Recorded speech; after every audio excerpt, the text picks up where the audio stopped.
लगाए तो डॉक्टर को भगवान मानते हैं, लेकिन अपन पेड़ पौधे लगाता है वो कितने ऑक्सीजन देता है उसका अपन गिनती नहीं कर सकता है।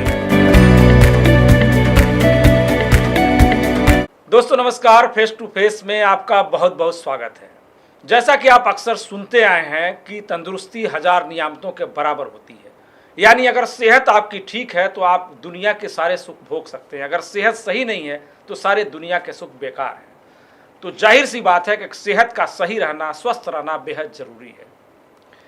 आप कैसे सेहतमंद रह सकते हैं, कैसे खुशहाल रह सकते हैं, कैसे स्वस्थ रह सकते हैं, इसी की जानकारी देने के लिए आज हमने आमंत्रित किया है आयुर्वेद और वनस्पति विज्ञान के अभ्यासक वैद्य आबा विठल रनौरे साहब को। रनौरे साहब आपका बहुत बहुत स्वागत है। सबसे पहले आपसे हम यही जानना चाहेंगे कि पहले सरकारी नौकरी में थे और उसके बाद आप सीधे आयुर्वेद में आ गए, वनस्पति चिकित्सा में आप आ गए, ये कैसे हुआ आपका? मैं देखो शुरू में बॉम्बे सेंट्रल में मेरा काका लेके आए थे। बॉम्बे सेंट्रल में बनिया की दुकान में काम पे लगाया था। उस टाइम 120 रुपये पगार था। अच्छा। 4 साल बनिया की दुकान में काम करने के बाद मेरा एक मौसी का लड़का गोदरेज कंपनी में लॉरी पे क्लीनरी करने के लिए लेके गया। वहाँ क्लीनरी करने के बाद 82 में लाइसेंस निकाला, 83 में बेस्ट में भर्ती हो गया। बेस्ट में भर्ती होने के बाद 2 साल वेटिंग में रखा। तो उस टाइम सीमेंस कंपनी में कॉन्ट्रैक्ट का बस में चलाया, कोई बैठ के नहीं रहा। और 85 में 2 साल वेटिंग के बाद 85 में बीएसटी में ज्वाइन हुआ। उसके बाद में 2019 में रिटायर हो गया। 34 साल के सेवा सर्विस में विदाउट एक्सीडेंट, उत्तम कार्य। 92-93 में जो दंगल चल रही थी उसमें निर्भीड़ता काम करने की वजह से एक अच्छा सा एक प्रशस्ति पत्र बेस्ट ने दिया है। और ये समाज का प्रति कोई लेन देन रहता है, अपना देना रहता है। बिल्कुल, हाँ। ये भावना से हमारे पिताजी भी काम करते थे, हम भी काम करते हैं और हमारा घर का लोगों का पूरा फैमिली, पुणे का भाई है, गांव का भाई है, हमारी मम्मी पापा है, उसमें है पैरलेस है, संधिवात है, घुटने दर्द है, मोच आ गया है। तो ये हमारा पिताजी से चल रहा है तो हम सीख लिया है। हम कोई कोर्स नहीं किया, कोई डॉक्टर नहीं हम, लेकिन जो बहुत सारी दवाई करके थके हुए लोग यहाँ आके ठीक होते हैं। उसमें स्पेशलिटी है, घुटने का दर्द है जो रिप्लेसमेंट करने के लिए बोला है, समझो अलग अलग बड़े बड़े हॉस्पिटल में, और वहाँ इलाज नहीं होते तो माउथ टू माउथ पब्लिसिटी। हम कोई किधर बोर्ड नहीं लगाया, कोई क्लिनिक नहीं, लेकिन घर पे लोग आते हैं। ये घुटने का दर्द है, उनको हम मसाज करते हैं, तेल देते हैं और योगा बोलते हैं करने के लिए, उससे पेशेंट ठीक होता है। जैसा संधिवात है, पैरलेस है, स्पॉन्डिलाइसिस है, मनके में गैप रहता है, उसको हम थेरेपी देते हैं और मसाज करते हैं। हजारों लोग हमारे यहाँ ठीक हो गए। उनका एक लिखा पढ़े अभिप्राय दिया है, क्योंकि बहुत सारे दवाई करके थके हुए लोग जो ठीक होते तो उसका खुशी। आज जो 4 आदमी उठा के लेके आता है तो दूसरे दिन वो खुद ही बस से या ट्रेन से आता है, हंसी खुशी आता है। और एक हम लोग को ऐसा इतना आत्मविश्वास हो गया है कि ये आदमी हमसे एक हफ्ते में अच्छा सा चलना फिरना होना चाहिए। उनका भगवान का नाम लेते हैं, हमारा भगवान का नाम लेके ये ट्रीटमेंट चालू करते हैं, हंसी खुशी। उनको पहले विश्वास दिलाते हैं आपको कुछ भी नहीं हुआ, आप एकदम बिंदास रहे। अच्छा। तो ये उसमें पहला 50% पेशेंट जो मानसिक इलाज है, मानसिक इलाज है। आपको कुछ नहीं हुआ बोले ना, तो पहला वो समाधान होता है और ऐसे ये लोग ठीक होते हैं। और वनस्पति विज्ञान जो है, इस तरह से अगर देखें तो आज एलोपैथी की दुनिया में, जबकि बड़े बड़े हॉस्पिटल उस तरह का इलाज कर रहे हैं, जैसे कि आप जो तमाम बीमारियां बता रहे हैं, वनस्पति चिकित्सा खासकर आयुर्वेद जो पेड़ पौधों के जरिए, पत्तियों के जरिए जो चिकित्सा होती है, वो आज के दौर में कितना इम्पोर्टेंट है? आज के दौर पे एक पेड़ पौधे इतनी दवाई भारी है कि उसका गिनती नहीं कर सकता है, उसका कीमत नहीं कर सकता है। हाँ। आज मेरी मिसेज देखो, हम लोग 2000 गणेश नायक के गांव से हम लोग उधर 2000 में गए। 2000 में जुई नगर में गए तो 2001 में मेरा मिसेस को इतना शुगर था कि 550 525 की रेंज में था। तो डॉक्टर ने उसको इंसुलिन 30 ml का इंसुलिन 2 बार रखा था, गोली रखा था। तो लेकिन उसका साइड इफेक्ट ऐसा हो गया कि उसको यूरिन इन्फेक्शन होने लगा, अच्छा, चक्कर आने लगी, हाँ, सूजन आ गया सब शरीर में, बदन में। क्यों सूजन क्यों आता है कि किडनी फेल होने लगा। अच्छा, ओके, तो हम उनको ये जड़ी बूटी खाने के लिए बोला। शुरू में उनको भी विश्वास नहीं था, मेरा अच्छा। मिसेस है, लेकिन उसको उनको घर वाले को भी यस। विश्वास नहीं था। वो क्या बोले, दवा हॉस्पिटल में पैसा जाता करके कुछ तो खाने के लिए बोलते हैं। हाँ। बोला आपको असर नहीं होगा तो छोड़ दीजिए। यस, हाँ, एक 4-5 दिन में, हफ्ते में अच्छा सा असर होने लगा, यूरिन इन्फेक्शन, चक्कर आना कम हो गया। तो उनको अच्छा लगा। वो आस्ते आस्ते स्टेप बाय स्टेप इंसुलिन और ये गोली बिली बंद हो गया। आज 19 साल हो गया, कोई इंसुलिन नहीं, गोली नहीं। डॉक्टर ने बोले थे जिंदगी भर आपको ये इंसुलिन लेना पड़ेगा। यस, इंसुलिन कम हो गया तो भी गोली लेना पड़ेगा। हाँ। लेकिन आज कोई भगवान की दुआ से या हमारा पिताजी का दुआ से, माँ बाप की दुआ से, ये जो सीखा हुआ उनसे, वो बहुत बड़ी देन है। पिताजी की, मम्मी की जो हमारी देन है, और हाथ का गुण बोलते हैं, हाथ गुण बोलते हैं ना मराठी में। यस, हाँ, ऐसा हाथ गुण का वजह से जो जगह पे बिस्तर पे सोया हुआ लोग आज ठीक है, चलते फिरते रहते हैं। रणा से अगर देखें तो भारत का जो पुराना इतिहास है उसमें आयुर्वेद और वनस्पति चिकित्साएं और ऋषियों के जमाने से चलती आ रही हैं। तब लोग इतने स्वस्थ रहते थे, 100-100 साल, 1000-1000 साल जीते थे। लेकिन बीच में हमने एलोपैथी को अपना लिया, अपने आयुर्वेद और वनस्पति चिकित्सा को छोड़ दिया। आप मानते हैं कि क्या ये सही बात है कि आज नए दौर में भी इसको गंभीरता से अपनाने की जरूरत है? ये हजारों साल से हाँ। ऋषि मुनि, आयुर्वेदाचार्य, उनका स्टडी चलता था कि कौन सी बीमारी कौन सी जड़ी बूटी से ठीक हो सकती है। हाँ। ऐसा वो बहुत ज्ञानी लोग थे। वो ज्ञानी लोग ने आज तक हजारों बीमारियां हैं, सैकड़ों बीमारियां हैं, वो ठीक कर दिया है वन औषधि की तरफ से। यस, हाँ, ये दुर्मिळ वन औषधि जो कहीं मिलती नहीं, वो दुर्मिळ वन औषधि, उनका एक हमेशा ज्ञान बांटने का जो संकल्प रहता था, वो बहुत फायदे का। आज क्या है, ये एलोपैथिक आ गया, उसका स्लो पॉइजन।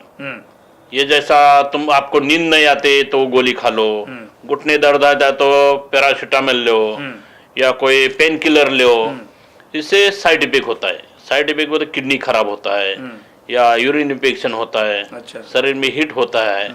ये आयुर्वेद क्या करता है, आपका कोई भी बीमारी है जड़ से खत्म करता है, लेकिन उसको थोड़ा लॉन्ग लाइफ कोर्स करना पड़ता है, वक्त लगता है। लेकिन आपको जल्द से जल्द फर्क भी पड़ेगा, अच्छा सा ठीक से फर्क पड़ेगा, लेकिन उसको लॉन्ग लाइफ लेना पड़ता है क्योंकि आपकी बीमारी जड़ से खत्म होना चाहिए। ये सिस्टम यह आयुर्वेदा का रहता है। और आयुर्वेद आपको नुकसान नहीं पहुंचाएगा। नुकसान बोले तो उसका साइड इफेक्ट नहीं कुछ होगा। अभी कोई समझो बीमारी है डायबिटीज की, तो डायबिटीज के लिए जो जड़ी बूटी रहता है, जैसे कि गुड़मार है, सफेद वाला सदाबहार है, करी पत्ते है, घर में या अपने घर में भी रहता है। करी पत्ता खाएगा तो भी कंट्रोल में आता है, पेरू के पत्ते खाएगा तो भी कंट्रोल में आता है, या तुम्हारा सीताफल के पत्ते खाएगा तो भी कंट्रोल में आता है। अच्छा। लेकिन ये लोग भूल गए। आज जो भी उठता है वो एलोपैथिक खाता है या कोई हॉस्पिटल पकड़ता है। तो ये आजू बाजू में ये सब जड़ी बूटी का खजाना होना चाहिए। बहुत बढ़िया आपने बात कही। मैं एक्चुअली सवाल भी पूछने वाला था आपसे मैं कि आजकल नौजवान को सुना, 30 साल के नौजवानों को भी मधुमेह और डायबिटीज की तकलीफ दिख रही है, बच्चों में भी दिखने लगी है, बुजुर्गों में तो अक्सर देखी जा रही है। यहाँ पर अधिकांश लोग जो डेटा बताता है कि करीबन 20 करोड़ के आसपास लोग डायरेक्टली मधुमेह से प्रभावित हैं, उनका जीवन प्रभावित हो रहा है। क्या कारण होता है, मधुमेह कैसे इतना तेजी से फैल रहा है, क्या वजह है इसके पीछे? आज देखो ये बहुत अच्छा सवाल है आपका। जो मधुमेह छोटे बच्चे से चालू हो रहा है, उसका कारण है मेन ये जो जर्सी गाय का दूध है, उसमें फैट बैठने के लिए कोई कोई लोग उसमें केमिकल डालते हैं। अच्छा। यूरिया सुपला, उससे फैट, यूरिया भी डालते हैं लोग। तो ये ऐसा नहीं होना चाहिए। जो मिलावट रहते दूध आज प्योर नहीं है, वो नहीं होना चाहिए। आज 5-6 साल का लड़का भी हो तो उसको शुगर होता है, उसका कारण है ये प्योर दूध नहीं मिलता नहीं है। मिलता है, यस, अच्छा। पहला जो गावटी दूध मिलता था, बकरी का दूध है, गाय का दूध है, भैंस का दूध है, आज ये सब इंग्लिश गाय निकली है। जर्सी गाय बोले तो इंग्लिश गाय हो गया।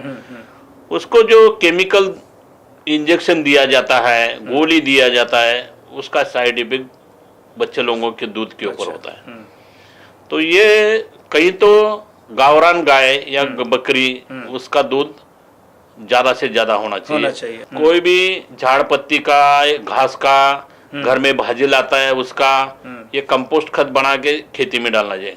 गोबर, आज खेती में सब ट्रैक्टर निकले, औजारे निकले, तो गाय भैंस कोई पालता नहीं, बकरी पालता नहीं।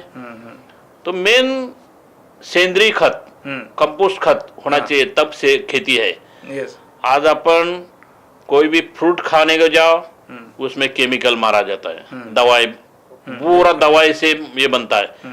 केला पकाने को जाओ, वहाँ भी केमिकल है। आम पकाने को जाओ, वहाँ केमिकल है। इससे आपका ये जो इम्यूनिटी सिस्टम पूरा बिगड़ जाता है, खाना हजम नहीं होता है, अलग अलग तरीका बीमारी होता है। तो नेचुरल खाना चाहिए और नेचुरल कोई भाजी होना चाहिए। आज शहर में किधर टेरेस में किधर थोड़ा बहुत जगह मिले तो वहाँ कंपोस्ट खाद डाल के गार्डनिंग का मट्टी और उसमें ये लगा के मट्टी या तुम्हारा बैंगन, मिर्ची, करी पत्ता, धनिया सब ये उगाया जाता है। इजी होता है, लेकिन उसका आपको शौक होना चाहिए। खान पान बराबर नहीं और टाइम टू टाइम खान पान नहीं है। उसमें ये मोबाइल का भी अभी फैट है, मोबाइल का जो फैट है बहुत डेंजर है। मधुमेह के लिए क्या आप सलाह देना चाहेंगे, कैसे इससे बचा जाए? आप पूरी नींद ले लो, खान पान घर का खा लो, ज्वार की रोटी खाओ, चपाती खाओ, अच्छा तरकारी खाओ, हाँ, सब्जी गांव से आता है वो खा लीजिए। पानी 2 घंटे के बाद, खाना खाने के बाद 2 घंटे के बाद पानी पीना चाहिए। क्योंकि वो जो खाना जैसा चाय पीता है वैसा अपन खाना खाना चाहिए। बिल्कुल, हाँ। खाने के बाद 2 घंटे के बाद पियो। क्यों पानी पीना है? उसका डाइजेशन सिस्टम चालू रहता है खाना खाने के बाद। तो उसमें पानी डालोगे तो आपका जो लार ग्रंथि है, वो लार ग्रंथि खाना खाने के टाइम जो मिक्स होता है वो पतली हो जाती है। अच्छा। और खाना हजम नहीं होता है। तो पेट में गैस पकड़ता है, पेट साफ नहीं होता है, तो उससे पेट भी साफ नहीं होगा तो शुगर बढ़ जाती है। अच्छा, ओके, हाँ। इंसुलिन की कमी होती है। इंसुलिन ये अपने लाल ग्रंथि में इंसुलिन मिलती है। अच्छा। जितनी लाल ग्रंथि, इसके लिए हम सलाह देते हैं सूखा मत खाओ, गुटखा मत खाओ, जिससे लार खत्म होती है। हाँ। सूखा खाएगा तो दिन भर वो थूकता है। हाँ, बिल्कुल। तो लार खत्म, तो जितनी लार खत्म हो जाती है, ये मेन दवा है। अच्छा। इसके लिए हम सलाह देते हैं सुबह उठने के बाद बासी मुंह, जो मुंह के अंदर गंदगी है उससे उसके साथ पानी पी लो, 2 गिलास गर्म पानी पी लो। वो भी चाय जैसे पीता है, शरबत पीता है वैसा गट गट गट गट ऊपर से पानी पियो तो पहले घुटने दर्द होगा, पेट में दर्द होगा। और जैसा खाना अपन 32 बार चबा के खाता है वैसा पानी भी घुट घुट क्यों पीना है, उसके साथ में लार ग्रंथि मिक्स होना चाहिए, तब आपको पानी भी हजम होगा। पानी ऊपर से तुम बोतल से पानी ऊपर से पियोगे तो आपका घुटने भी दर्द होगा, पेट भी दर्द होगा और वो पानी हजम नहीं होगा। पानी के साथ भी लार ग्रंथि पेट में जाना चाहिए। सबसे ज्यादा नौजवानों में तकलीफ हो रही है। पहले के जो लोग थे वो सीढ़ियां चढ़ जाते थे, पेड़ों पे चढ़ जाते थे, 2-2 4-4 माइल तक, किलोमीटर तक पैदल चल पड़ते थे। लेकिन आज देखें तो लोगों के घुटने में दर्द है, हड्डियों का दर्द है, तमाम तरह की तकलीफें हैं। क्या कारण है इसका और इसका निवारण क्या है? नौजवान में हड्डी की तकलीफ है, घुटने दर्द होता है, बैठा काम चलता है। हाँ, हाँ। उनको खेलना फिरना टाइम नहीं मिलता है। पहले देखो गुल्ली डंडा खेलते थे, कबड्डी खेलते थे, झाड़ के ऊपर चढ़ते थे, मौज मजाक करते थे। आज मोबाइल और ये तुम्हारा काम, बैठा काम, अब ये लॉकडाउन में 1 साल हो गया घर में बैठ के काम करते हैं। उनको सूरज का उजाला नहीं मिलता है। हाँ। सुबह और शाम का सूरज का उजाला मिलेगा तो आपका हड्डी मजबूत होगा, खाना खाया हो हजम होगा। हड्डी मजबूत होने के लिए सूर्य का उजाला मिलता है। जैसा जड़ी बूटी के लिए सूरज का उजाला होता है, अन्न उजाला, तैयार करता है, हाँ, हाँ, वो खाना हजम करता है, जैसा वो सूरज का उजाला अन्न तैयार करता है, अन्न पदार्थ। वैसा ये बच्चे लोगों के ऊपर बेटा काम, बाहर की धूप नहीं है, एसी है, एसी से तो इतना बीमारी फैलता है, आपको पहला दमे की बीमारी होगा, एसिडिटी होगा, क्योंकि उनको सूरज का धूप ही नहीं मिलता है ना, नहीं मिल रहा है ये। हाँ, तो सुबह और शाम का धूप जितना हो सके उतना आपको मिलना चाहिए, तब आपका शरीर तंदुरुस्त रहेगा। सुबह उठने के बाद बिना मुंह धोए पानी पिएगा तो आपको दिन भर पेशाब साफ होगा, खाना हजम होगा। खाने का सिस्टम ये कह दो, ये नाश्ता का सिस्टम है वो गलत है। सुबह खाना दबा के खाना चाहिए, अच्छा, शाम को खाना एकदम कम खाना चाहिए, हल्का खाना खाओ। और शाम को खाना खाने का तो मैं तो बोलता हूँ रात को बिना पानी पिए सो जाओ, अच्छा, तब आपका खाना हजम होगा। आप खाना खाने के बाद बहुत सारे पानी पिएगा, दिन भर रात भर आपको नींद बराबर लगेगी नहीं, बार बार पेशाब के लिए उठना पड़ेगा, नींद खराब होगा। तो पूरा आपको नींद मिलने के लिए रात को खाना खाने के बाद पानी नहीं पीना है। अच्छा, एक घुट वो ठीक है। जितना आप लेट पानी पियोगे उतना आपका खाना पूरा हजम होगा, उसके बाद में आप पानी पी सकते हैं बिन मुंह लगा के। पानी का सिस्टम ऐसा है, कॉपर का बर्तन रखो, 20-25 लीटर का एक टांकी आता है कॉपर का, उसमें पानी रखो, उसका ग्लास भी कॉपर का रखो, एक बोतल लीटर का आता है वो भी कॉपर का रखो। कॉपर का पानी से आपका वात विकार है, एसिडिटी है, पेट साफ नहीं होता है, संधि जो ऐसी बीमारी है, पित्त होता है, वो आपको बीमारी नहीं होगा। इतना कॉपर प्रॉपर्ली है। अच्छा, ठंडा पानी, फ्रिज का पानी कोई लोगों का आदत रहता है, फ्रिज का पानी बहुत डेंजर है। मुझे भी कभी कभी आदत है, कोई लोग देखो बहुत जगह पे मैं देखा है खाना खाने के बाद वो पेप्सी पीते हैं। हाँ, यस, पेप्सी तो इतना डेंजर है, अच्छा, कि वो जहर है, स्लो पॉइजन है। इसके लिए पानी पियो। गर्मी के सीजन में आपको समझो प्यास बुझती नहीं है, तो ये गरीब का मटका है, मटका बोले तो फ्रीज है, फ्रिज, हाँ, मटका का पानी आप पियो। मटका टीडीएस कंट्रोल करता है। अच्छा, मटके का पानी सबसे अच्छा गर्मी के सीजन में। एक झाड़ के नीचे रखो, उसके ऊपर गीला कपड़ा डालो, आपको बहुत ठंडा पानी मिलेगा। बराबर, हाँ। लेकिन ठंडे पानी के लिए फ्रिज मत यूज करो। फ्रिज में बहुत सारे लोग एक हफ्ते का 10-10 दिन का तरकारी लाते हो, फ्रिज में रखते हो, हाँ, उससे कैंसर बढ़ता है। अच्छा, आज महिलाओं के लिए जो कैंसर जो बढ़ते हैं ना, उसका कारण यही है, बासी खाना, आप बचा हुआ खाना तुम फ्रिज में रखते हैं, हाँ, जितना लगता है उतना भाजी रोज का रोज फ्रेश लाओ, हाँ, और उतना ही बनाओ। फ्रिज यूज मत करो। कोई लोगों को ठंडी के सीजन में, बारिश के सीजन में उसमें बोतल रखते हैं और ठंडा पानी पीते हैं। हाँ। आपने बहुत बढ़िया बात कही है।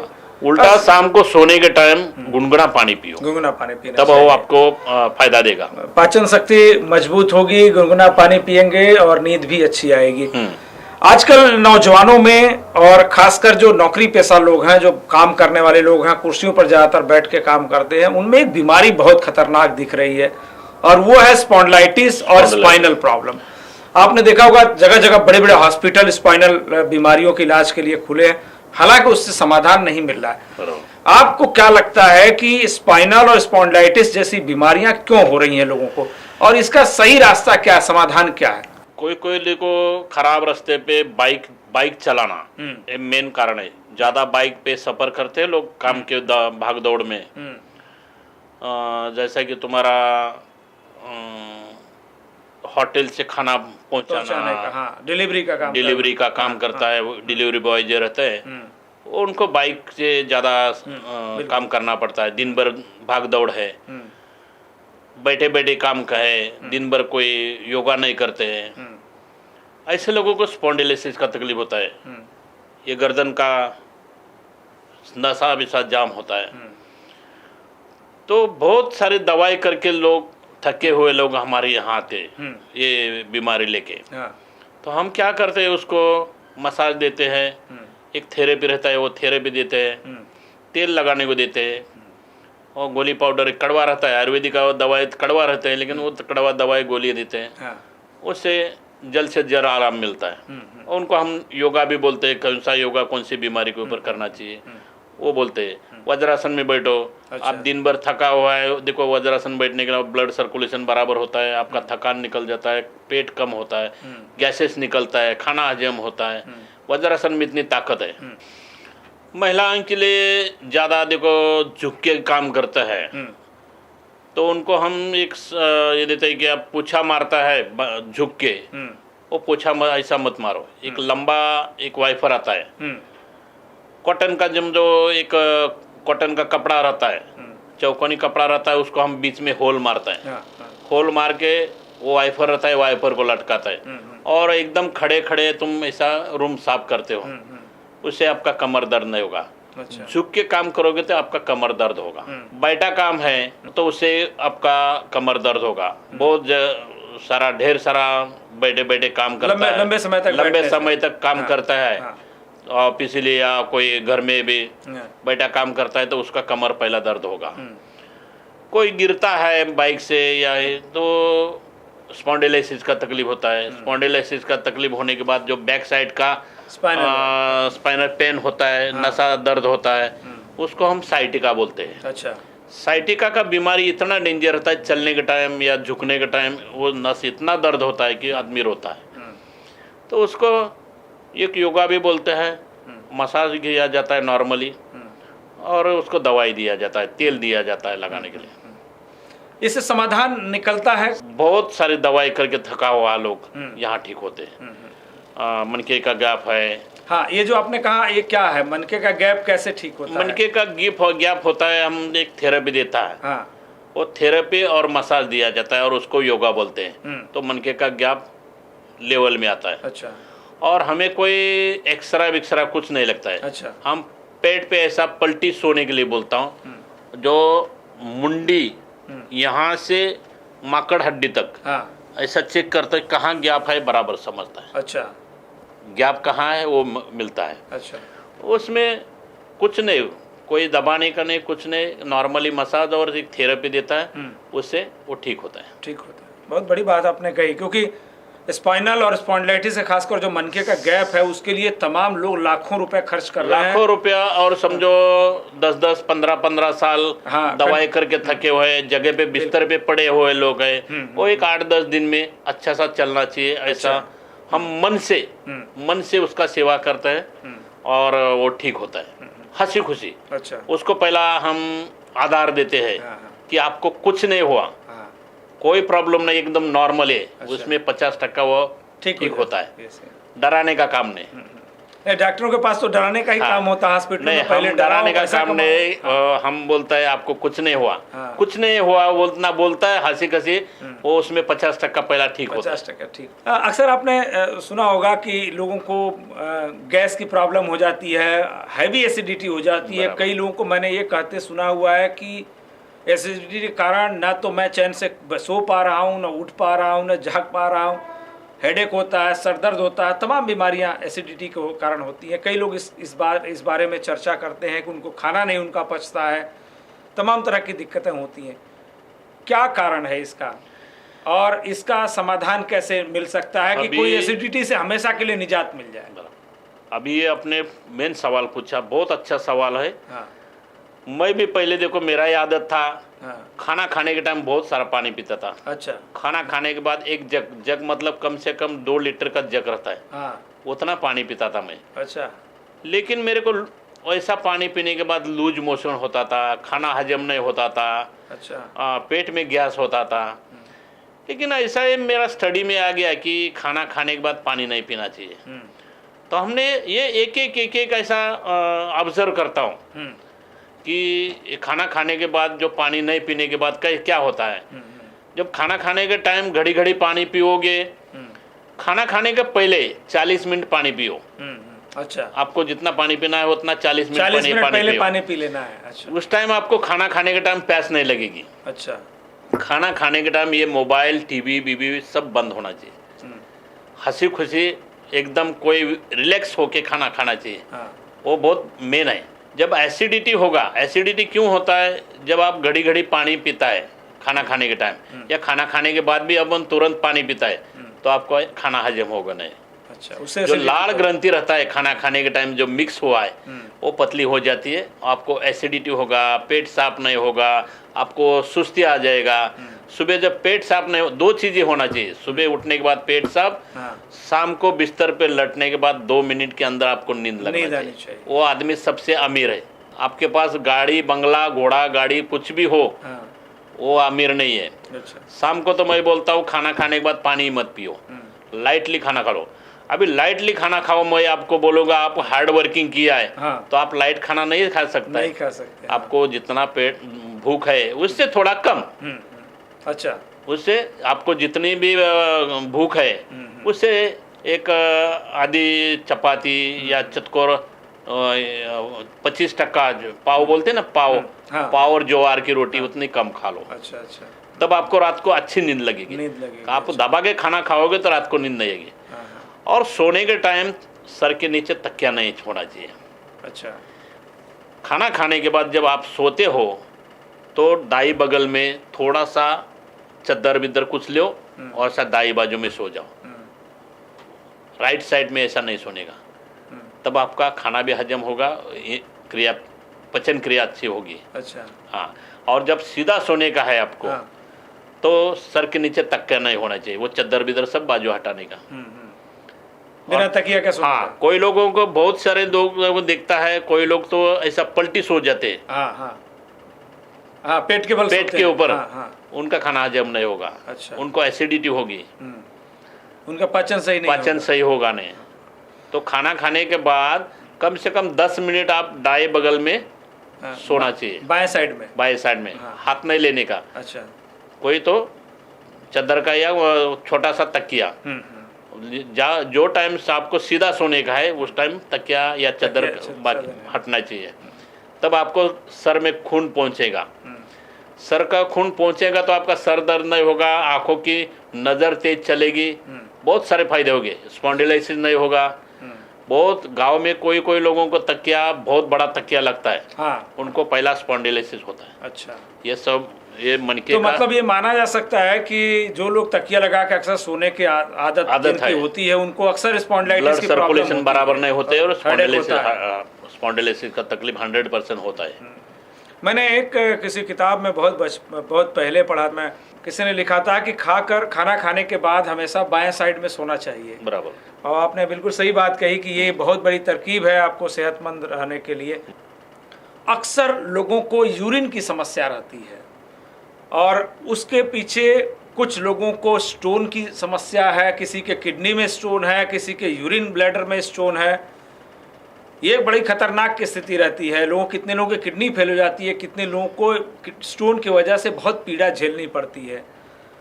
इसका इलाज कैसे किया जा सकता है? आप इसका इलाज कैसे करते हैं? देखो, उनको पहले मैं सलाह देता हूँ। हाँ। आप सुबह से आप जो बार बार चाय पीते हो, पहले चाय बंद करो।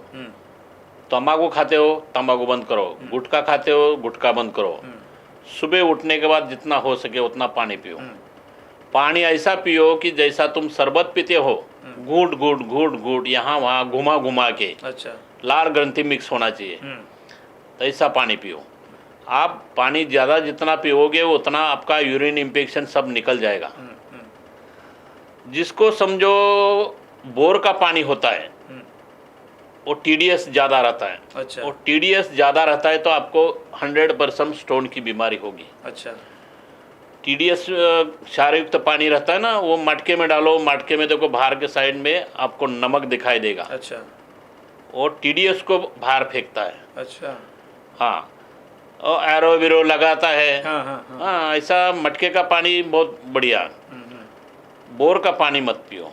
आजकल तो बड़े बड़े वाटर प्यूरिफायर बेचे जाते हैं। और पानी कम पीता है तो उसको 100% यूरिन स्टोन, किडनी स्टोन होता है। अच्छा, और नमकीन चीज़ें खाते हैं, ज़्यादा नमकीन चीज़ें, चाय पीते हैं बार बार। चाय पीने के बाद देखो जबान पे आपका सफ़ेद वाला लेयर आता है, लेयर बन जाता है। वैसा ही यूरिन जो नलिका रहता है, यूरिन नलिका में लेयर बन जाती है। अच्छा, और उससे स्टोन बनता है। स्टोन कोई ऐसा पत्थर सरी का काला पत्थर बित्तर ऐसा नहीं रहता है। आप सार्वजनिक शौचालय में या यूरिनल में जाओ, मूत्रालय में, वहाँ आपको स्टाइल के ऊपर वो बड़ा स्टोन दिखेगा, वैसा स्टोन ये यूरिन नलिके में होता है। अच्छा। इसके लिए पानी ज़्यादा से ज़्यादा, पानी मेन अच्छा होना चाहिए। जैसा कि न्यू बॉम्बे में मोरबे धरण का पानी आपका बिस्लरी को पीछे हटाता है, ऐसा पानी होना चाहिए। मतलब शुद्ध पानी बेहद जरूरी शुद्ध है। पानी। शुद्ध आज पानी क्या बेहद होता जरूरी है, सब केमिकल का वजह से गांव में जो बोर रहता है या कोई कुआं रहता है, उसमें सब खारा पानी होता है। अच्छा। ये खारा पानी से यूरिन इन्फेक्शन होता है या स्टोन होता है। वो पानी शुद्ध होना चाहिए। जैसा खाना शुद्ध खाते हो, तेल शुद्ध घी खाते हो, ऐसा पानी भी शुद्ध होना चाहिए। शुद्ध होना चाहिए। बहुत सारे जगह पे मैं देखता हूँ, गांव जाता है ना, तो जर्मन का या स्टील का बर्तन रहता है, उसमें नीचे लेयर रहता है 1-1, 1.5 इंच का। अच्छा। तो पेट में कैसा होता होगा, वो निकलता भी नहीं ऐसा धोने से भी, धोने से निकलता है। धोने से भी निकलता नहीं, इतना लेयर बनता है, वो क्षार का रहता है, टीडियस। और ये बीमारी का कारण बनता है। हाँ, बीमारी का कारण यही बनता है। ये नाजुक है, यूरिन नलिका जो है नाजुक है। किडनी क्या होता है, ब्लड साफ करने की जो ये है, खाना हजम होता है या सर्कुलेशन करके नीचे जाता है। अपना तो नाजुक शरीर है, नाजुक है बिल्कुल। तो उसको पानी और खाना अच्छा होना चाहिए, घर का खाना चाहिए। बाहर ये तला हुआ चीज़ देखो, अभी ये वड़ा पाव खाते हैं, भजिया खाते हैं, समोसा खाते हैं, कितने दिन का वो तेल है, उसमें फ्राई किया हुआ, वो बहुत डेंजर है। इसके लिए आपको भजिया खाना है, घर पे भजिया, बटाटा भजिया बनाओ, तेल अच्छा ले, ज़्यादा करके तवा फ्राई करो, तवा फ्राई। अच्छा, तवा फ्राई अच्छा, ताकि डीप फ्राई से बचा। डीप फ्राई से बचा। सर, जैसा आपने किडनी और यूरिन स्टोन के बारे में आपने बताया कि ये बहुत तकलीफदेह होता है, उसी तरह से एक बीमारी है जो अक्सर, जिसके बारे में लोग संकोच के कारण नहीं उसको बयान कर पाते, डॉक्टरों के पास जल्दी नहीं जाते हैं, वो है पाइल्स, बवासीर। और कई लोगों को इतनी पीड़ा है उसकी कि खूनी किसी को पाइल्स है, बहुत तकलीफ होती है। आप इसका समाधान क्या बताना चाहेंगे और क्या कारण है इसका? क्या अगर सावधानी रखें तो पाइल्स जैसी बीमारियों से बचा जा सकता है? अभी देखो, पाइल्स है, हिंदी में आप बोलते हैं बवासीर। बवासीर की बीमारी, शरीर में जो को हड्डी का बुखार रहता है, उनको पाइल्स की तकलीफ होती है, बवासीर की तकलीफ होती है। जो पानी कम पीते हैं, बार बार चाय पीते, गरम खाते, गरम चीज़ें बोले तो नॉनवेज, तला हुआ फ्राई किया हुआ चीज़, बाहर का खाना, उससे पाइल्स की तकलीफ बढ़ती है।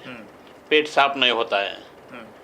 पेट साफ होने के लिए खाना खाने के टाइम देखो, केला होना चाहिए, एलची केला खाओ या सादा वाला केला खाओ, पेरू खाओ, आपका पेट साफ रहेगा। पेट जब साफ नहीं होता है तो ये बवासीर की तकलीफ 100% होगा। अच्छा। ठंडी के सीजन में जब गर्म पदार्थ खाते, चीज़ें खाते, समझो मुर्गी का मटन, बाजरे का रोटी, कोई लोग तीखा ज़्यादा खाते हैं, और तीखा खाने वाले को या गर्म चीज़ें खाने वाले को, नॉनवेज ज़्यादा खाने वाले को पाइल्स की तकलीफ होती है। अच्छा। तो कभी तो बाई चांस ठीक है, लेकिन डेली आप मछली खाओगे, गावटी मुर्गी खाओगे, तो ये तकलीफ 100% होने वाली है। अच्छा। पानी कम पीते हैं, पानी, तरकारी भी बीच बीच में खाओ, जैसा कि तुम्हारा पालक का भाजी है, ककड़ी है, कोशिम्बीर बना के खाओ। नॉनवेज खाओगे तो भी कोशिम्बीर होगा तो वो गर्मी मार देती है। अच्छा। इसके लिए कोशिम्बीर फायदे का रहते हैं। धनिया, धनिया, काकड़ी, दही मिक्स रहता है ना। छाछ पियो, लेकिन आजकल स्टाइल निकला है, छाछ में हरी मिर्ची का डालते हैं, हरी मिर्ची। हरी मिर्ची डेंजर है। अच्छा। छाछ पियो, मसाला दूध का जैसा मसाला विसाला डाल के नॉर्मली बनाओ। अभी सोल कड़ी बोलते हैं, सोल कड़ी फ्रिज में रखते हैं, उससे बहुत सारे लोगों को कफ खांसी होता है। अच्छा। खट्टी रहते हैं, विटामिन के लिए केली। और ये कोई क्रिकेटर था देखो, कोई लोग ऐसा कुछ ना, थोड़ा भूख लगे तो कुछ खाते थे, लेकिन ये केला रखते थे साथ में। अच्छा। और केला खाते थे, उसमें विटामिन मिलता था। ये तुम्हारा बूस्ट बूस्ट रहता है ना, हाँ, उसकी हाँ, एडवर्टाइज देता हाँ, है, हाँ, yes, बूस्ट हाँ। से ताकत नहीं मिलने वाली। जो खाना पकता है घर में, वो खाना पकने के बाद, बनाने के बाद 40 मिनट के अंदर खाना खाना चाहिए। अच्छा, बहुत सारे लोग रात को रखते हैं, सुबह हाँ, खाते सुबह हैं। खाते हैं, कई हाँ, लोग ये- शाम को बनाते हैं और रात में 2 बजे सुबह खाते कभी हैं। बनाएगा वहाँ पर वो रात को खाएंगे, हाँ, हाँ, या सुबह खाएंगे, ऐसा नहीं। कोई फ्रिज का चीज है तो बाहर नॉर्मल टेम्परेचर में रखो, हाँ, उसके बाद में खा उसके लो। बाद खाएं, हाँ, बिल्कुल। फ्रिज में एक तो रखो ही मत, हम्म, लेकिन रखने के बाद जब आपको एक आधा पौना घंटा आपको बाहर नॉर्मल टेम्परेचर में रखना पड़ेगा, तब खाना तब खाना। कैंसर का एक आमंत्रण है। फ्रीज बोले तो कैंसर के लिए आमंत्रण होता है। आपने सुना, फ्रीज जो है, अगर आप फ्रीज में रखे हुए कोई भी चीज़, चाहे फल हो या कोई खाने वाली चीज़ हो, दूसरी चीज़ें आप तत्काल निकाल कर खाते हैं तो आपकी सेहत के लिए सबसे बड़ा खतरा है, बहुत बड़ा अल्टीमेटम है कैंसर के लिए, जैसा रनारो साहब बता रहे हैं। मुझे लगता है कि ये जानकारी अपने आप में बहुत महत्वपूर्ण है। मैं इससे आगे थोड़ा सा एक कदम बढ़ते हुए, आजकल सामान्य जब मौसम चेंज होता है तो सर्दी जुकाम लोगों को होता है, लेकिन ऐसा बुजुर्ग कहते रहे हमेशा कि अगर आपने सावधानी बरती तो ये सामान्य बीमारी, बड़ी बीमारी तो नहीं होगी, सामान्य बीमारी भी नहीं होती है। सर्दी जुकाम कई लोगों को बहुत तकलीफ दे देती है। आप कैसे इससे बचने के लिए, जैसे खासकर बच्चों को बचाने के लिए क्या क्या सुझाव देखो, देना चाहिए? सर्दी जुकाम बहुत कारण से होता है। अभी बाहर की धूल है, आज ये सब मट्टी बिट्टी सब उड़ता है, प्रदूषण की वजह से। ये अलग अलग धूल का प्रदूषण है, वायु प्रदूषण है, ये सब प्रदूषण का वजह से सुबह एक बार और शाम को एक बार, जब तक आप नहाते नहीं तब तक खाना मत खाओ। अच्छा, सुबह शाम 2 बार आपको नहाना चाहिए। अच्छा, नहाने के टाइम जो कॉटन का बनियान है आपका, उससे नाक भी साफ होना चाहिए। ये धूल बैठी हुई है ना, वो निकलनी चाहिए, क्लीन होना चाहिए। आँख में या नाक में, कान में, ये क्लीन होना चाहिए। सुबह शाम नहाओगे तो पूरा आपका पसीना भी सारा सोरा निकल जाएगा, और आपको नींद भी अच्छी लगेगी, खाना हजम होगा, और आपको जो दिन भर का जो धूल का एलर्जी है वो निकल जाएगी। इसके लिए, और जब कभी आपको सर्दी होता है, खांसी होता है, तो गुनगुना पानी पी लो। अच्छा, उसमें किचन बोले तो मराठी में हम लोग बोलते हैं आजीबाई का बटवा। अच्छा, आजीबाई का बटवा में इतनी ताकत है, अपने किचन में बहुत सारी दवा है। आपको समझो बार बार खांसी होता है तो एक लौंग, एक काला मिरी और दालचीनी, उसका टुकड़ा खाली चबाते रहो। अच्छा, आपका खांसी नहीं मिल हो- जाएगा, अच्छा, आप तुरंत आराम मिलेगा। बहुत सारा कफ है आपको, हल्दी रोज 1 चम्मच आप रहोगे ना तो आपको कोई बीमारी नहीं होगा। कैसे इस्तेमाल करना? हल्दी सुबह गुनगुना पानी में डालो, हाँ, और पी लो से। खाली पेट पी लो, बहुत फायदा है। चाय में दूध डालते तो उसको 100% एसिडिटी होते हैं। अच्छा, काला गुड़ का, जो कॉपर कलर का गुड़ रहता है, हाँ। कॉपर कलर का गुड़, कोई गवती चाय बोलते हैं ना, ग्रीन लेबल, ग्रीन, हाँ, लेमन टी डालो, उसमें थोड़ा सा धनिया डालो। ऐसा डालने से आपका कफ खांसी निकलेगा। सुबह गुनगुना पानी के साथ ये ले सकता है। अगर कफ या दमा जैसी तकलीफें बहुत सारे लोगों को होती है, खासकर बुजुर्गों को मैंने सुना है, कि कुछ लोगों, नौजवानों को भी होती है, दमा की समस्या हो या लंबी खांसी चल रही हो, तो क्या उसका इलाज हो सकता है? लंबी खांसी है, दमा की बीमारी है, तो उसको पहले ठंडी चीज़ें नहीं खानी है। अच्छा, गर्म चीज़ें, जैसा कि पानी गर्म, थोड़ा गुनगुना पानी पीना चाहिए। अभी देखो, ये महामारी में गर्म पानी का सुझाव दिया लोगों ने। गर्म पानी इतने पिए कि गले में फोड़ी आ गया, इतनी गर्म पानी। गर्म पानी का मतलब है गुनगुना पानी। हाँ। ज़्यादा गर्म पानी पियोगे तो ये नाजुक जगह रहता है, वो फोड़ी हो जाएगा। गर्म पानी से आपका, सुबह समझो किसी को पेट साफ नहीं होता है तो गुनगुना पानी पियो, आपका पेट साफ होगा। मेथी है, थोड़ा गर्म है, लेकिन वो भी कभी बीच में खा लो।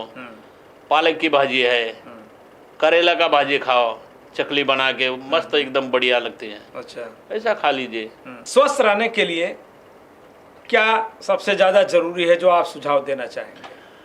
स्वस्थ रहने के लिए घर का खाना, हंसी खुशी मजाक करके फैमिली में रहना, कोई विदाउट टेंशन, मतलब कोई भी कारण रहता है तो उसमें ज़्यादा टेंशन नहीं लेना। टेंशन से कोई फायदा नहीं होता है, नुकसान ही नुकसान होता है। उसके ऊपर कुछ सुझाव ढूंढो, कॉम्प्रोमाइज करो, मिले जुले सब फैमिली होना चाहिए। ये सबसे बड़ी दवा है आपका दिन भर फ्रेश रहने का या आपका तबीयत ठीक रखने का। ये सबसे बड़ा, नहीं तो आपकी तबीयत हट्टी कट्टी है लेकिन आपको बहुत सारे टेंशन है, टेंशन से ख़त्म होती है। सर, मैं आपके जब घर की तरफ देखते हैं तो वहाँ पर आपने तमाम वनस्पतियों के उगा रखी हैं, आपने कितने पेड़ लगा के आपने रखे हुए हैं। ये इससे आप इलाज करते हैं, ये एक्चुअली कौन कौन सी वनस्पतियाँ, कौन से औषधि पेड़ हैं और किस तरह से किन किन बीमारियों का आप उसके जरिए इलाज करते हैं? अभी देखो, ये मैं न्यू बॉम्बे में 91 से आया है। 91 का पहले मुंबई में था, जगह की वजह से किधर नहीं लगा पाया, लेकिन गणेश नायक के गांव में आया, 40 लोग मिलके हम लोग जगह लिया, तो वहाँ से शुरुआत हो गई। अच्छा। पर्यावरण मंत्री के गांव में ये पर्यावरण का शुरुआत हो गया, ऐसा मैं मानता हूँ। ये जो 38, 30, 40 टाइप का जो औषधि वनस्पति है, शुरू में हमारे सोसाइटी में उसको विरोध हुआ। विरोध होने के बाद उल्टा मेरे को प्रसिद्धि मिला। जो शुरू में 2000 में गया ना, कंप्लीट हो गया, लेकिन आज सोसाइटी वालों को उसका महत्व पता चला। तो आज वो बोलते हैं अच्छा है। हम लोग अभी बहुत सारे लोगों को पाइल्स की तकलीफ है, शुगर की तकलीफ है, तो उनको बोलते हैं भाई ये देखो, ये सुबह आने के बाद खाली पेट ये पत्ता खा लो। सुबह खाली पेट जितने ये पत्ते आप खाओगे उतना आपको असर ज़्यादा होगा। 38 या 40 टाइप का हर्बल प्लांट्स है, उसमें मेन है देखो डायबिटीज के लिए मधुनासिनी। अच्छा। उसको आप हिंदी में गुड़मार बोलते हो। गुड़मार के पत्ते ऐसे है, उसका कांडी भी चलता है, पत्ता भी चलता है। गुड़मार जितना हाई शुगर है उतना आपको जल्दी लेवल में लाएगा। अच्छा। ये गुड़मार का काम है। आपके इंसुलिन में ग्लूकोज की बढ़ोतरी है, उसको घटाने का काम ये गुड़मार करती है। अच्छा। दूसरा सफ़ेद वाला सदाबहार, वो ब्लड कैंसर और डायबिटीज़ के लिए चलता है। अच्छा। वो हम पत्ते लोगों को खाने के लिए सजेस्ट करते हैं। तो ये मधुनासिनी डायबिटीज़ के लिए। पत्थर चट्टा है, हम लोग पान पुठी मराठी में बोलते हैं। तुम्हारा कैसा भी यूरिन स्टोन हो या किडनी स्टोन हो, आपकी बवासीर हो, वो पत्थर चट्टे से, पान फुटी से आपको पत्थर गल जाता है। उसके साथ में जिसको ज़्यादा पथरी है उसको काला मिर्च, काला मिरी बोलते हैं ना, काली वाली, काली मिर्च। वो एक पत्ते में सुबह, देखो उसका एक रिवाज है, सुबह दिल निकलने के बाद जब आपको जड़ी बूटी तोड़ने का होगा तो भगवान का दर्शन लेके, अच्छा, धन्वंतरी का दर्शन लेके वो आप लेने का। सूरज निकलने के बाद सूरज ढलने तक ये आप यूज कर सकते हो। सूरज ढलने के बाद उसको हाथ नहीं लगा सकते। अच्छा। दूसरा है इंसुलिन प्लांट, ये नॉर्मल आदमी भी खा सकता है। इंसुलिन प्लांट से क्या होता है, शुगर लेवल में रहेगा, आपका खाना हजम होगा। समझो आपको यूरिन इन्फेक्शन है, 2-4 पत्ती खा लो, आपको यूरिन साफ होगा। अच्छा। पेट साफ रहेगा। शरीर के अंदर जो हीट है वो हीट कम कर देगा। ज्वर बोलते हैं ना, ज्वर, ज्वर कम कर देगा। हड्डी का बुखार हो, शरीर में बदन में गर्मी है, वो कम कर देता है। सदाबहार ब्लड कैंसर, शुगर। दूसरा है अभी ये खाने का पत्ता है, बनारस पत्ता, कलकत्ता पत्ता, वो हाइब्रिड हो गया। पान का पत्ता, नागवेली बोलते हैं उसको, मगाई की पान भी बोलते हैं। उसका माउथ फ्रेशनर करके यूज होता है। खाना हजम होता है, आपको कोई गैस बीस नहीं होगा, एसिडिटी नहीं होगा इसके लिए। और 2-2.5 घंटे के बाद आप पानी पी सकते हैं। आप उसका खाने का पत्ता, शहद, काली मिर्च, लौंग और दालचीनी डाल के वो खाने का पत्ता खा लो, आपकी टीबी की बीमारी होगी, अच्छा, वो ठीक होगी। अच्छा, टीबी शरीर का बीमारी ठीक होता है उससे। पान के पत्ते से टीबी की बीमारी ठीक हो सकती है, ठीक होती है। जो लोग भी क्षय रोग से परेशान है या ट्यूबरकुलोसिस से जो भी लोग परेशान हैं, वो ये उनके लिए बहुत काम की खबर है, क्योंकि पान का पत्ता आपके किसी भी दुकान पे मिल सकता है। गावरान पान का पत्ता, वो पान 2-3 पत्ते लो, उसमें थोड़ा शहद डालो, थोड़ी सी अदरक डालो, काली मिर्च डालो, थोड़ी सी लौंग डालो और दालचीनी डालो और मिलावट करके पान खा लो, उससे आपका टीबी खत्म होगा। कभी खांसी पुरानी खांसी है वो भी ठीक होगी। इतना फायदेमंद है, जल्द से जल्द असर वो आपको होगा। और गुनगुना पानी पीना है। अच्छा, तो जो लोग आपका विरोध करते हैं उनको उनका उपचार करते हैं कि नहीं? उनको करते हैं ना, करते हैं। अभी एक बंदा 2 महीना पहले बोले मेरे को पाइल्स की बहुत तकलीफ है, मैं दवाई बहुत किया लेकिन कोई असर नहीं होता है। उनको बोला देखो ये नागडोन करके है, नागडोन की सुबह नीचे आओ, अच्छा सा धो लो और 2-3 पत्ते खा लो। नागडोन से आज वही बंदा बोल रहा है मेरा पाइल्स का तकलीफ एकदम नॉर्मल हो गया। तो और कौन कौन से पेड़ हैं जो आपके घर के आसपास? नागडोन बाबा रामदेव के जो शिष्य है बालकृष्ण, उनकी वीडियो देखो, वो बोलते ये हम खुद ही बोलते थे कि ये जहरीली जड़ी बूटी है। अच्छा, लेकिन हमारे शरीर का ऐसे लोगों ने सर्च करने के बाद उनको बताया है कि ये तुम्हारी महिलाओं की ब्लीडिंग की समस्या है, शरीर में जो हीट रहती है और बवासीर, ये 3 के लिए इतनी फायदेमंद है। नागडोन, आप यूट्यूब में सर्च करो, नागडोन डालो, NAGO, नागडोन इतना डालो तो भी आपको वो जड़ी बूटी देखने को मिलेगा। नागडोन ऐसी बीमारी भी खत्म कर देती है, जो नहीं पुरानी बवासीर, शरीर के अंदर हड्डी का बुखार, और ये महिलाओं लड़की लोगों का जो अभी ये समस्या चल रही है ना, ब्लीडिंग की, ब्लीडिंग होती है, पेट में दर्द होता है, तो ये समस्या की रामबाण इलाज बोले तो नागडोन। अच्छा, इंसुलिन प्लांट, पत्थर चट्टा, ऐसी बीमारी के लिए ये जड़ी बूटी बहुत फायदे का है। दूसरा 2 झाड़ मेरे पास है, तेज पत्ते के 2 झाड़ है। आपको कभी खांसी होगा, गले में खरोच खराब है, तो तेज पत्ते के पत्ता अच्छा सा धो लो और खा लो। सूखा पत्ता अपना किचन में रहता है लेकिन सूखा पत्ता रहता है, उसमें से कोई ज्यादा इफेक्ट नहीं होता है। लेकिन झाड़ रहता है, हरी पत्ती में ज्यादा जूस निकलता है, ज्यादा उसका स्वाद रहता है, उसको चबा के खाने का। उससे आपका खांसी कब आराम मिलेगा, कब खांसी में।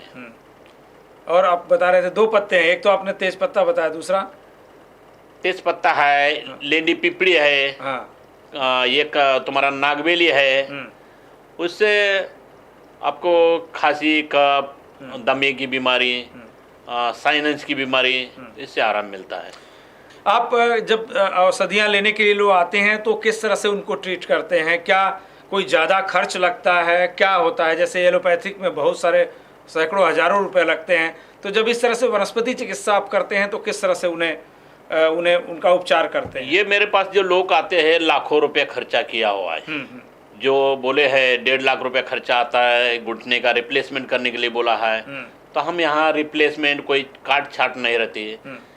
हम लोग ये मसाज करते हैं, जो पॉइंट रहते हैं वो पॉइंट मसाज किया जाता है और उससे पेशेंट मरीज ठीक होता है।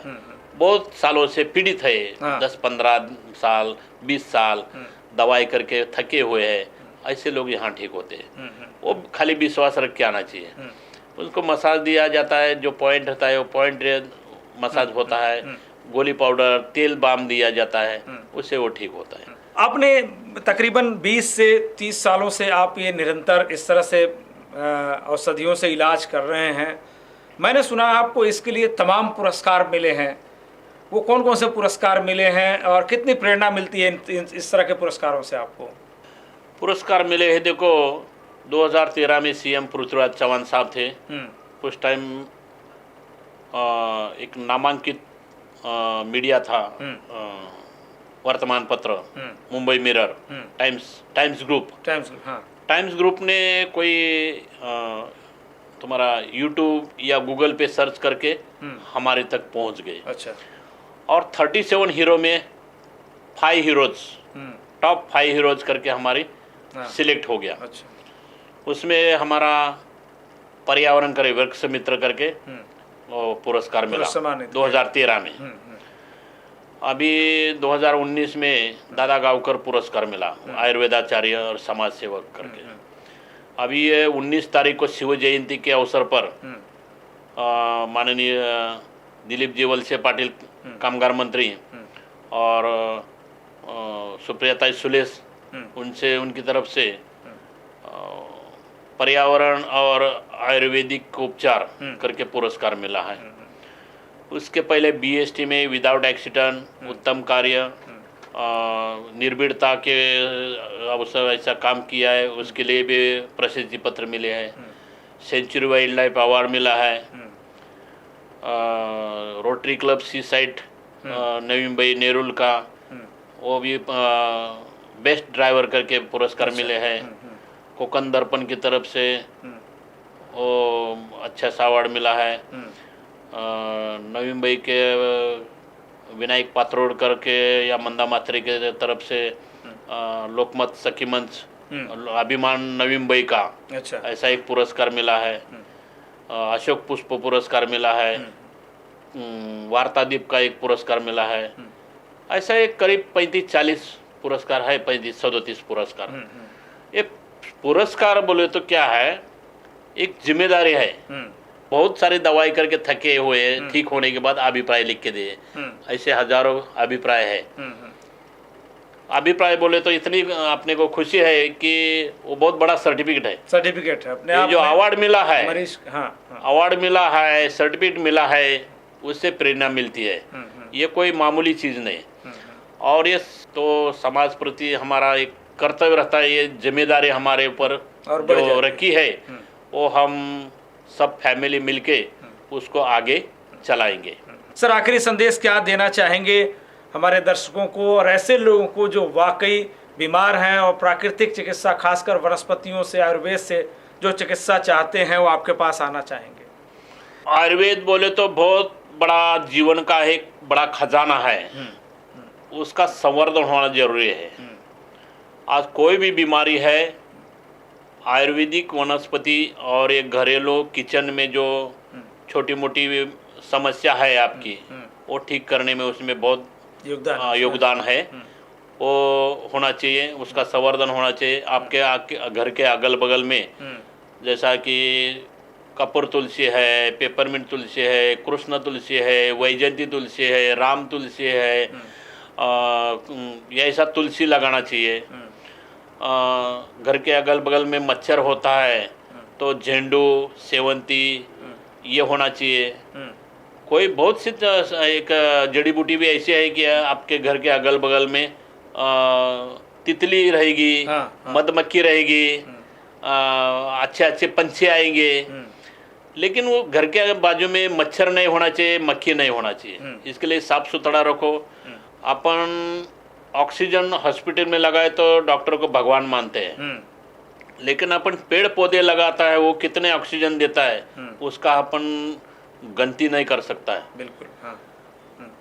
तो ये पेड़ पौधे से जितना ऑक्सीजन मिलता है, ऑक्सीजन का कारखाना बनता है। इसके लिए हम लोगों को अपील करता हूँ कि आप जितना हो सके उतना पेड़ पौधे लगाओ, या ऐसे महामारी से बचो, तंदुरुस्त रहो, घर का खाना खाओ और टेंशन मुक्त रहो। टेंशन लेने से कोई फायदा नहीं होता है।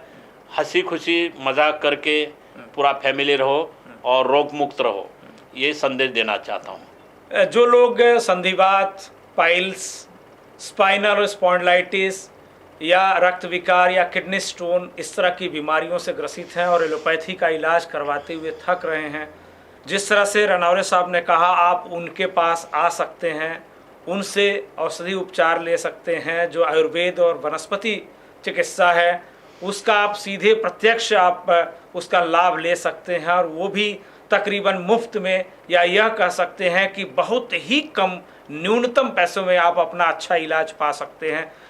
आज की जो बातचीत का हमारा मकसद था कि आपको वनस्पति चिकित्सा आयुर्वेद के जरिए, एक अच्छे वैद्य के जरिए आपको यह हम बताने की कोशिश करें कि कैसे आप स्वस्थ और खुशहाल रह सकते हैं। हम उम्मीद करते हैं कि आपको आज की यह बातचीत निश्चित तौर पर पसंद आई होगी। अगली बार हम फिर किसी नई शख्सियत से मिलेंगे और आपसे रूबरू करवाएंगे। तब तक दीजिए हमें इजाज़त, लेकिन आप देखते रहिए खबरों का नया अड्डा TV1 इंडिया। नमस्कार। नमस्कार। लेटेस्ट अपडेट और खबरों के लिए TV1 इंडिया को सब्सक्राइब करें और नोटिफिकेशन पाने के लिए बेल आइकॉन को दबाना मत भूलें।